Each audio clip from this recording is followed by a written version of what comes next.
আজকে তোমাদের সাথে নিয়ে এসেছি আমার বার্থডের দিনের ব্লগ। তো সকাল সকাল ঘুম থেকে উঠে চলে গেছিলাম আমাদের বাড়ির এখানে রামকৃষ্ণ মিশনে। তো সেখানে চারপাশটা তোমাদের দেখিয়ে দিলাম। সেখানে বসে মর্নিং এ প্রার্থনা করলাম, তারপর ঠাকুরকে দর্শন করে বাড়িতে চলে আসলাম।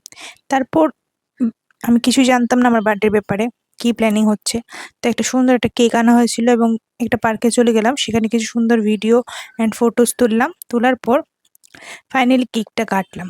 সেখানে আমার বোনও চলে এসেছিল ওর কিছু বন্ধুদের নিয়ে। তো ওরা সবাই ছিল এবং আমরা সবাই মিলে কেকটা কাটলাম। কেকটা খুবই ভালো ছিল, আই থিঙ্ক স্ট্রবেরি ফ্লেভারের ছিল।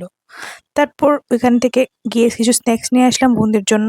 তো ওদের কলেজে গেলাম, ওদের বিভিন্ন কাজগুলি দেখছিলাম, খুব সুন্দর সুন্দর কাজ ছিল সেখানে, খুবই ভালো লাগলো দেখে। তারপর আমরা চলে আসলাম খাওয়া দাওয়া করতে। তো এখানে কিছু খাবার নেওয়া হয়েছিল, বিরিয়ানি, চিকেন চাপ, একটা কাবাব নেওয়া হয়েছিল। বাড়িতে এসে দেখি বোন আমার জন্য একটা কেক অর্ডার করেছে এবং দিদি একটা বাড়ি থেকে কেক বানিয়ে নিয়ে এসছে। তো রাতে মা আমাদের খাওয়ার জন্য লুচি আর চিকেন কষা করেছিল, সেটা আর আমি খাইনি। তো দিদিকে বলেছিলাম একটু ক্লিপ নিতে, তো সেটাই দিদি দেখিয়ে দিচ্ছে। পরের দিন খেয়েছিলাম, খাবারটা খুবই সুস্বাদু হয়েছিল। আশা করি ব্লগটা তোমাদের ভালো লেগেছে।